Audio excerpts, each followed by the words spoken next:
오늘 우리에게 주시는 하나님의 말씀은 데살로니가전서 2장 13절에서 20절까지에 있는 말씀, 신약성경 330페이지에 있는 말씀입니다. 신약성경 330페이지 데살로니가전서 2장 13절에서 20절까지에 있는 말씀을 우리 한 목소리로 함께 봉독해 올리겠습니다.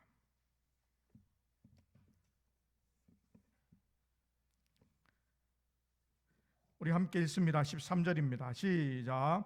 이러므로 우리가 하나님께 끊임없이 감사함은 너희가 우리에게 들은 바 하나님의 말씀을 받을 때에 사람의 말로 받지 아니하고 하나님의 말씀으로 받음이니 진실로 그러하도다. 이 말씀이 또한 너희 믿는 자 가운데서 역사하느니라. 형제들아, 너희가 그리스도 예수 안에서 유대에 있는 하나님의 교회들을 본받은 자 되었으니 그들이 유대인들에게 고난을 받음과 같이 너희도 너희 동족에게서 동일한 고난을 받았느니라. 유대인은 주 예수와 선지자들을 죽이고 우리를 쫓아내고 하나님을 기쁘시게 하지 아니하고 모든 사람에게 대적이 되어 우리가 이방인에게 말하여 구원받게 함을 그들이 금하여 자기 죄를 항상 채우매 노하심이 끝까지 그들에게 임하였느니라.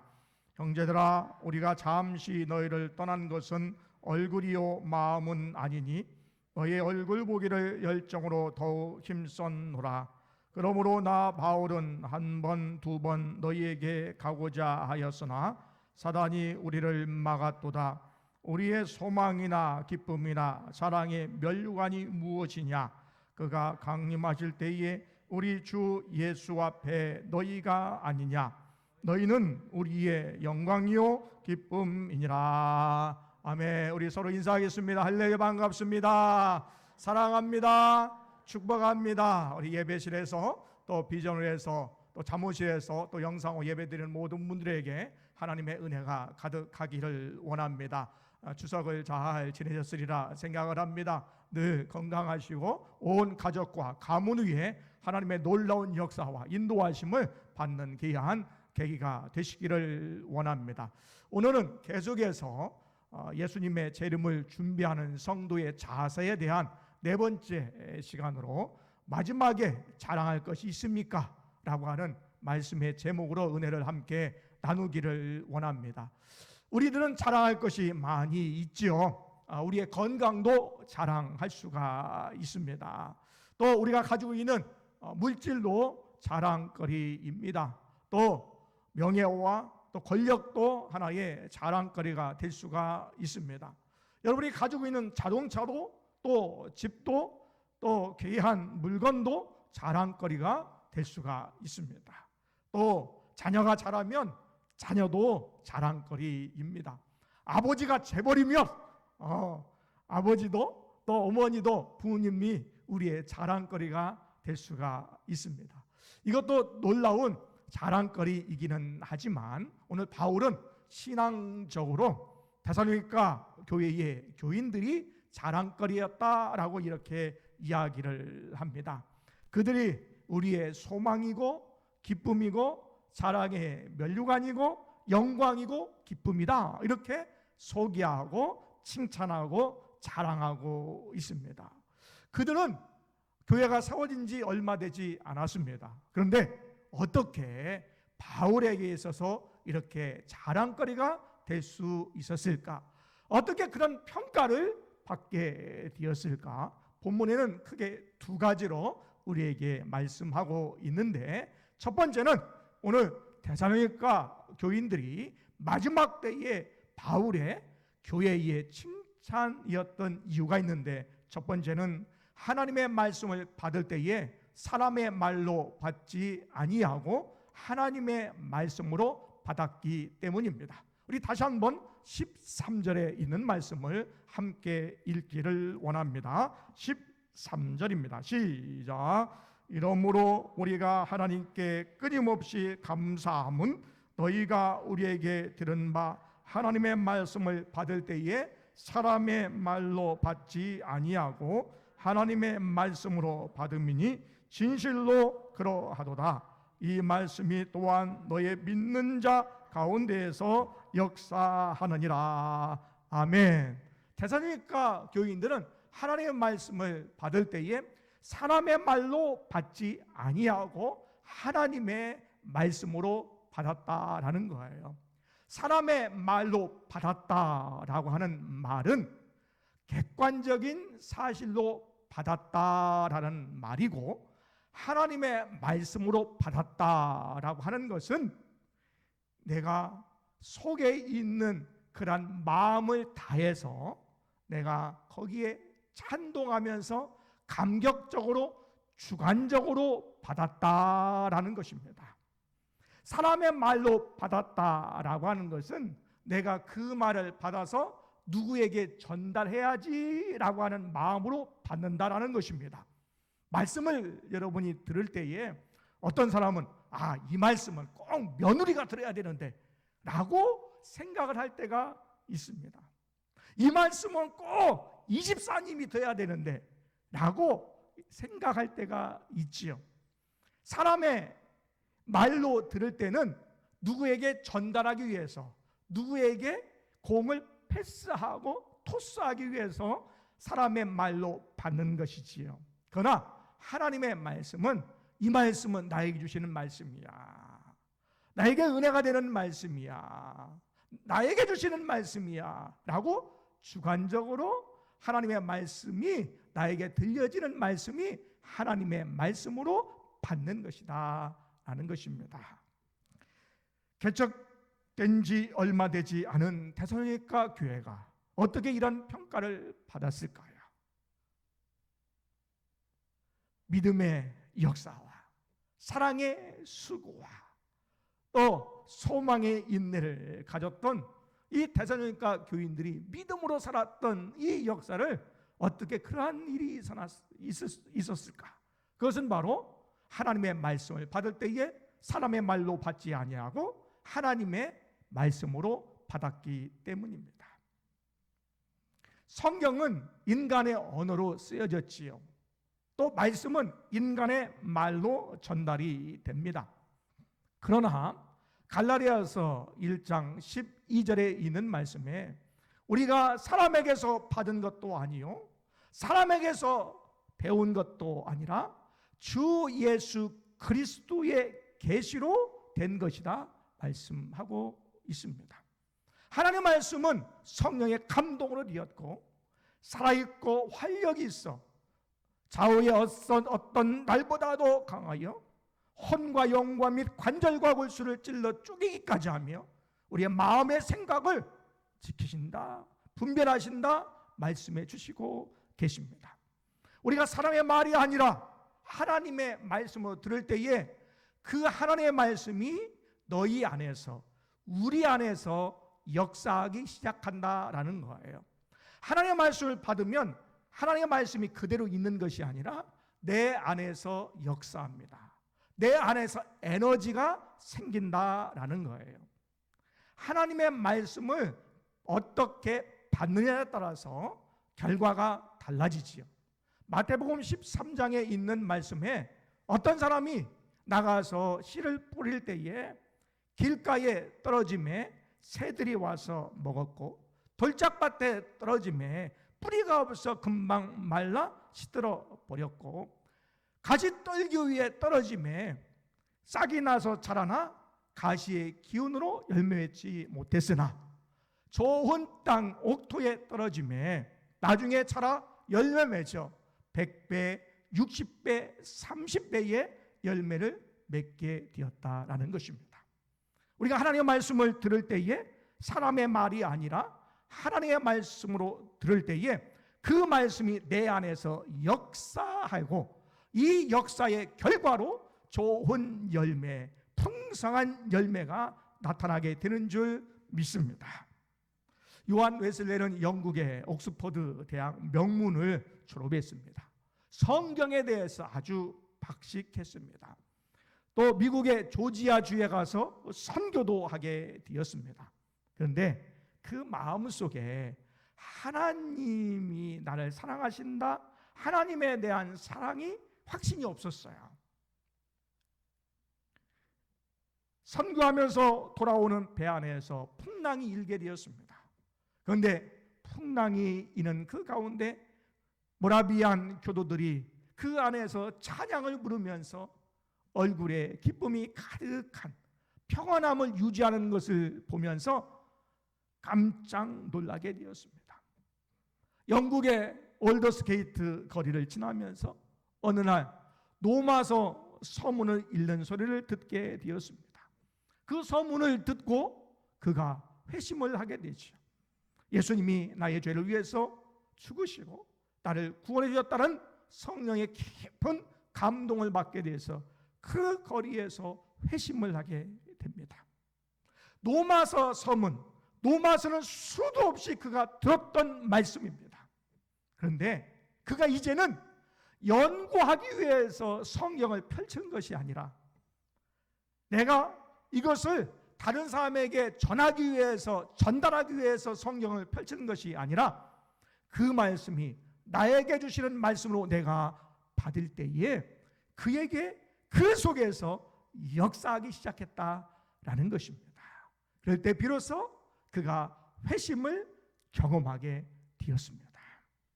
데살로니가 교인들이 마지막 때에 바울에게 있어서, 교회에게 있어서 칭찬받고 자랑거리가 될 수 있었던 근거는 바로 하나님의 말씀을 받을 때에 사람의 말이 아니라 하나님의 말씀으로 받을 때에 그러한 일이 있었다라는 것입니다.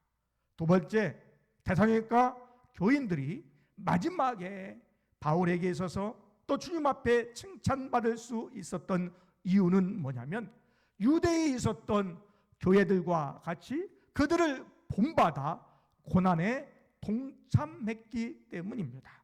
우리 14절을 다시 한번 읽겠습니다. 14절에 있는 말씀입니다. 14절 시작. 형제들아, 너희가 그리스도 예수 안에서 유대에 있는 하나님의 교회들 본받은 자 되었으니 그들이 유대인들에게 고난을 받음과 같이 너희도 너희 동족에게서 동일한 고난을 받았느니라. 아멘. 예루살렘 교회는요, 모든 이방 교회의 모교회였습니다. 모교회는요, 본받을 것이 많았습니다. 그런데 본받아도 좋은 것을 본받아야 되는데 예루살렘 교회가 고난당하는 것, 유대에 있는 하나님의 교회가 고난당하는 것을 본받았다는 것이죠. 본받을 것이 많은데도 불구하고 오늘 예루살렘 교회에 고난을 본받게 되었다라는 것입니다. 사도행전 8장 1절에 있는 말씀에 보니까 예루살렘 교회에 큰 박해가 일어나서 사도 외에 모든 성도들이 다 흩어졌다라고 기록하고 있습니다. 예루살렘 교회의 박해가 얼마나 심했으면 모든 사람이 다 뿔뿔이 흩어지는, 온 땅에 흩어지는 그런 박해를 받게 되었을까요? 사도 바울도 복음을 전하다 박해와 고난을 당하게 되었습니다. 사도행전 16장에 있는 말씀이 보니까 빌립보에서 박해를 당하게 되었습니다. 사도행전 17장에 있는 말씀은 데살로니가에서 쫓겨나게 되었습니다. 사도행전 18장에 있는 말씀에는 고린도에서 비방을 받게 되었습니다. 그래서 얼마나 사도 바울이 핍박을 받고 고난을 받고 비방을 유대인들에게 받았으면 사도행전 18장 6절에 있는 말씀에 이후로는 내가 이방인에게로 가리라 라고 선포를 했다라는 거예요. 얼마나 힘들었으면 내가 이제 유대인들에게 복음을 전하지 아니하고 내가 이방인에게 가리라 라고 선포를 했을까요? 그만큼 사도 바울도 고난을 당하게 되었다라는 거예요. 그런데 유대인들의 고난은, 박해는 얼마나 심각했을까요? 유대인들은 예수님과 선자를 죽였습니다. 그리고 바울 일행을 쫓아냈습니다. 또 하나님을 기쁘시게 하지 아니했다 그랬습니다. 아니, 안 믿으면 자기들만, 유대인들만 안 믿으면 되지 왜 예수 믿으려고 하는 이방인들에게까지도 복음이 전해지지 못하게 방해까지 하느냐라는 거예요. 그래서 이 유대인들이 죄를 지어서 쌓아가지고 나중에 이 죄가 넘치게 되므로 하나님의 심판을 당할 수밖에 없다라고 본문은 그렇게 이야기하고 있다는 거예요. 예루살렘 교회가 고난을 받았습니다. 박해를 받았습니다. 바울의 전도하는 일행도 박해를 받았습니다. 그런데 데살로니가 교회도 박해를 받았어요. 그들이 섬기는 우상, 또 그들이 문란한 생활을 그들이 버리고 하나님의 말씀을 듣고 그들이 변화되자 그들이 섬기는 우상을 버려버렸습니다. 그리고 그의 잘못된 생활을 버려버렸습니다. 그러자 같은 갈라디아 사람들이, 같은 동족들이 그들에게 고난을 주고 박해를 가하기 시작했다라는 거예요. 여러분, 진정한 교회, 진정한 성도는 문화가 다르고 지역이 다르고 나라가 다르다 할지라도 유사한 공통점이 하나 있어요. 그것은 뭐냐면요, 하나님의 말씀을 받으면 그 안에서 역사하여 하나님의 말씀대로 살고자 할 때에 고난을 받게 된다라는 것입니다. 여러분, 단기선교에 가면 그분들하고 얼굴 색깔도 달라요. 문화도 달라요. 언어도 달라요. 먹는 것도 달라요. 그런데 얼굴만 딱 쳐다봐도, 그리고 손만 한번 딱 잡아도 말이 안 통해도 그냥 통하는 게 있어요. 왜 그럴까? 예수 믿기 때문에. 예수 믿은 이후에 그들이 어려움을 극복해 가고 있는 것을 누구보다도 내가 다 알기 때문에 그런 거예요. 왜 그럴까? 진정한 교회, 진정한 성도는 하나님의 말씀을 받으면 그 안에서 역사해서 고난도 받고 고난 가운데서도 이겨나갈 수 있는 그런 능력과 은혜가 있기 때문이다라는 것입니다. 예수님은 요한복음 15장 18절에 있는 말씀에 세상이 너희를 미워하면 먼저 세상이 나를 미워한 줄로 알라라고 말씀하고 있습니다. 디모데후서 3장 12절에 있는 말씀에 사도 바울은 주 예수 그리스도 안에서 경건하게 살고자 하는 자는 고난을 받을 것이다 라고 선포하고 있습니다. 우리가 잊어서는 안 되는 것이 있습니다. 그것은 뭐냐면 하나님의 말씀을 받고 구원받고 예수 믿으면 모든 것이 다 잘 된다 라고 하는 것도 일부 많지만, 예수를 진짜 믿으면, 진짜 하나님의 말씀을 받으면 고난이 따라오게 된다라는 거예요. 그것이 내가 예수 그리스도를 믿을 때에 받는 고난이 될 수도 있고, 내가 예수님이 더 잘 믿고자 하는 마음에서 나오는 고난일 수도 있고, 또 외부적으로 환경적으로 오는 고난이 될 수도 있지만, 분명한 사실은 우리가 하나님의 말씀을 받을 때에 사람의 말이 아니라 하나님의 말씀으로 받으면 내 안에서 역사하고 고난을 당하지만 그 고난을 능히 이길 수 있는 능력을 주시는 줄 믿습니다. 예수님은 우리의 환난과 고통과 박해를 다 아시는 분이십니다. 그래서 예수님은 세상 끝날까지 너희와 함께 할 것이다 말씀해 주셨습니다. 그리고 지금도 하나님께서, 예수 그리스도께서 우리를 위해서 기도하고 계십니다. 그러니 하나님의 말씀을 여러분이 듣고 내 안에서 역사하여 고난을 당하고 있는 여러분, 끝까지 주님 오실 때까지 우리가 주님을 바라보며 승리의 삶을 살아가는 여러분 되시기를 원합니다. 목사가 기억하는 그때 그 장로라고 하는 그런 책이 있습니다. 제가 직접 보지는 못하고 설교 준비하면서 제가 어느 책에서 이렇게 봤는데, 그 안에 우리 교단, 서울의 중구에 있는 그 장춘단 교회가 있는데, 그 장준단 교회의 김원철 장로님의 이야기입니다.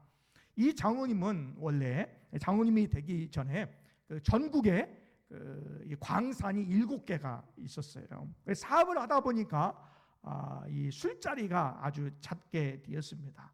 그래서 이 부인 권사님은 이 남편이 변화되기를 위해서 3년 동안 아침 금식을 하고 새벽 기도에 나와서 기도하고 있었던 때였습니다. 근데 마침 이 장준단 교회에 미국의 침례교회에 있는 목사님 찰비스라고 하는 이 목사님이 오셔서 부흥회를 하게 되었는데 이 권사님 댁에 이 강사 목사님을 모시게 되었습니다. 아침에 술이 덜 깬 이 남편에게 이 찰비스 목사님이 이야기합니다. 당신은 거듭났습니까? 라고 물어봤어요. 그리고 갈라디아서 5장에 있는 말씀, 육신의 생각은 사망이요 영의 생각은 평안이라. 하나님의 영으로 말미암아 하나님의 자녀가 된다라고 하는 그 말씀을 선포할 때에 그 남편이 그 자리에서 거듭남의 체험을 하게 되었습니다. 3시간 동안 거지에서 뒹굴면서 대성통곡하고 그는 회개하게 되었습니다. 그 이후에 1964년도에 장로 장립을 받게 되었는데 공예배뿐만 아니라 새벽기도에 빠짐없이 참여하면서 새벽기도 후에 전도지를 들고 밖에 나가서 전도했습니다. 복음을 받으면, 말씀을 받으면 변화됩니다. 인생이 변화됩니다 라고 선포하게 되었습니다. 그가 사업을 하면서 사업보다는 가장 중요한 것이 먼저 전도하는 일이었어요. 그래서 지역에 출장을 갈 때에 먼저 사람을 만나면 예수 이야기부터 먼저 꺼내게 되었습니다. 그래서 예수님을 믿겠다라고 결심을 하면 그때에 계약을 했다라는 거예요. 그러니까 사업가이고 우위에 있기 때문에 그것이 가능한 거지요. 그래서 많은 사람들이 소문이 났는데 저 사람 예수 때문에 미쳤다, 예수에 미쳤다라고 하는 소문이 났다라는 거예요. 하나님께서 장로님을 축복해 주셔서 사업이 번창하게 되었는데 다른 여러 가지 사역을 하게 됐는데 전국에 돌아다니면서 하나님의 말씀과 자기가 만난 예수님에 대해서 간증을 하게 되었다라는 거예요. 그리고 전국에 있는 어려운 교회 33개 교회를 지원을 하게 되었고 교회가 없는 마을에 교회 6곳을 세우고 교역자를 파송해서 교역자의 생활비를 전담하게 되었습니다. 교회가 건축을 하게 되었는데 교회 건축이 중단되었는데 자발적으로 헌금을 했는데 교회 건축의 80%를 전담해서 교회가 완공이 되었습니다. 또 1964년도에 우리 성결교회에 남전도회가 없을 때에 미국에 있는 선교사님을 통하여서 남전도회를 조직했으면 좋겠다는 소식을 듣고 처음으로 우리 교단 내에 남전도회를 설립한 분이다라는 거예요. 그 후배 장로님이 글을 이렇게 책을 하나 냈다고 그래요. 그런데 그 책 속에 이런 얘기가 있다는 거예요. 70년대에 교회 건축을 하다 힘들면은 그 김원철 장로님을 찾아가라라고 하는 그러한 말이 있었다는 거예요. 일화가 있었다는 거예요. 그만큼 교회에 대해서 또한 신앙에 대해서 모범적이고 자랑거리가 될 수 있었다라는 것입니다. 오늘 사도 바울은 데살로니가 교인들을 자랑으로 생각했습니다. 어떠한 자랑일까요? 우리 19절, 20절을 다시 한번 함께 읽기를 원합니다. 19절, 20절에 있는 말씀입니다. 시작. 우리의 기쁨이나 자랑의 면류관이 무엇이냐? 그가 강림하실 때에 우리 주 예수 앞에 너희가 아니냐? 너희는 우리의 영광이요 기쁨이니라. 아멘. 예수님이 이 땅에 강림하실 때에 마지막 때에 우리가 모두 다 주 앞에 설 때가 있습니다. 그러면 우리는 누구를 무엇을 마지막에 자랑하겠습니까? 우리가 자랑할 것이 무엇일까요? 우리의 명성? 우리의 재물? 우리가 가지고 있는 것? 이것 가지고 우리가 자랑할 수 있겠습니까? 마지막에 주께서 강림하실 때에 우리가 자랑할 것은 나를 통하여서 예수 믿은 사람, 나를 통하여서 말씀을 듣고 구원받은 사람이 나의 자랑이 되어야 되지 않겠습니까? 또 한 가지는 내가 예수를 믿고 내가 하나님의 말씀으로 받아들이고 내 안에 역사하여 내가 고난 가운데 있지만 내가 믿음으로 살고 있는 내 모습을 통하여 누군가가 나를 자랑스럽게 여길 만한 성도가 되어야 되지 않겠습니까? 소망이요 기쁨이요 자랑의 멸관이요 영광이요 기쁨이 되는 여러분 되시기를 원합니다. 그래서 여러분 모두가, 우리 모두가 주님 오실 때에, 예수께서 강림하실 때에 마지막에 교회의 자랑이요 목회자의 자랑이요 성도의 자랑이 될 수 있는 여러분 되시기를 원합니다. 그래서 우리가 서로 자랑하고 즐거워하고 하나님께 영광 돌리며 살아가는 우리 모두가 되시기를 원합니다. 이 시간에 함께 기도하기를 원합니다. 주님의 자랑되기를 원합니다. 교회의 자랑되기를 원합니다. 교역자의 또한 성도의 자랑되기를 원합니다. 마지막 때에 자랑할 것이 있는 성도가 되게 해달라고 한 1분 2분만 함께 기도합니다.